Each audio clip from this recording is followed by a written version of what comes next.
Salam alaikum chers étudiants et bienvenue à cette nouvelle vidéo consacrée au concept de valeur, un concept assez difficile à appréhender, complexe et qui fait toujours l'objet de débats entre les théoriciens de tous les domaines.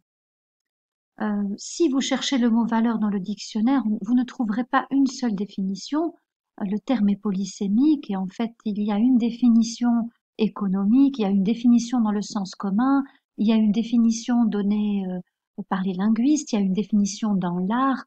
Donc c'est très difficile en fait de trouver une seule définition qui puisse concilier entre les différents sens que le terme peut prendre. J'ai pris le risque justement d'essayer de trouver une définition et celle que je propose, c'est la suivante.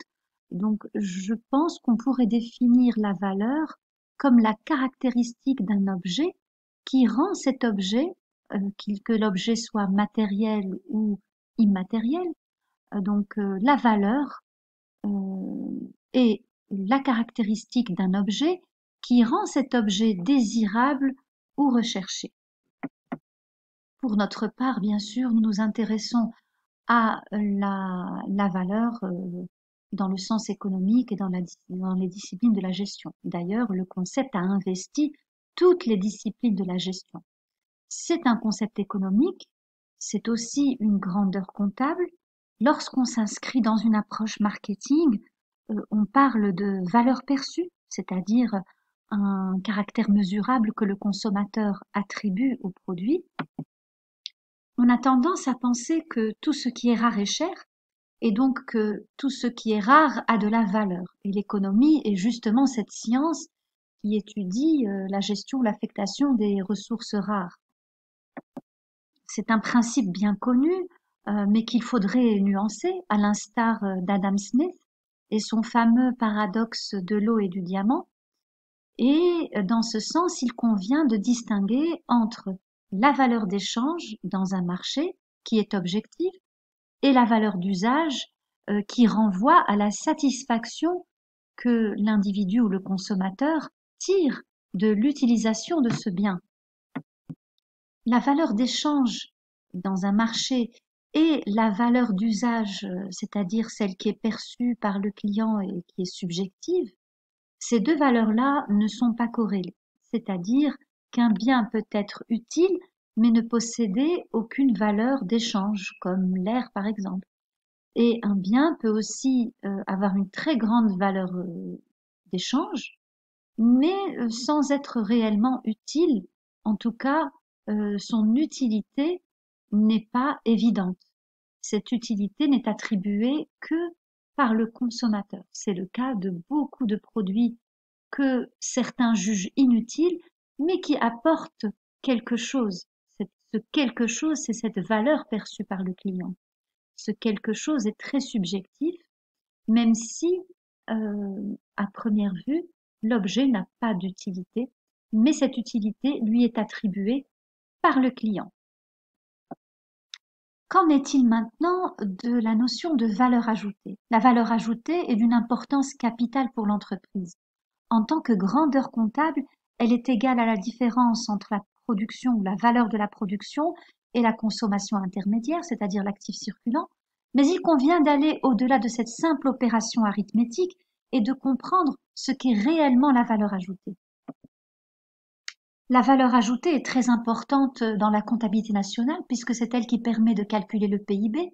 Le PIB étant en fait la somme des valeurs ajoutées. Donc c'est un agrégat qui est l'addition de toutes les valeurs ajoutées de toutes les entreprises du pays.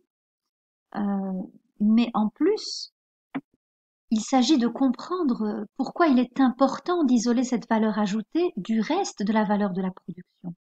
Bon, déjà, il est important de l'isoler pour éviter que cette valeur ne soit taxée deux fois. Donc, ne taxer que la valeur nouvellement créée, la richesse nouvellement créée. Mais c'est également très important pour l'entreprise, dans le sens où l'entreprise a besoin de prendre conscience de ce qu'elle offre comme valeur à ses parties prenantes et notamment à ses clients. si je devais vraiment définir simplement la valeur ajoutée, je dirais c'est le reflet de ce que l'entreprise est capable d'offrir. Et ça se matérialise dans la technologie qu'elle utilise, mais aussi dans le savoir-faire de ses ressources humaines. La valeur ajoutée, en fait, n'est autre que la contrepartie de ces facteurs de production. Et donc, il n'est pas étonnant de constater que les pays les plus riches, ceux qui affichent des PIB très élevés, sont des pays industrialisés qui offrent des produits à forte valeur ajoutée, comme des smartphones, de l'électroménager, des moteurs, etc. Et il est simple de comparer la valeur ajoutée des pays industrialisés avec la valeur ajoutée, la faible valeur ajoutée produite dans des pays peu industrialisés. Et cette faible valeur ajoutée, en fait, euh, elle est créée par des produits à faible valeur ajoutée et notamment des produits agricoles.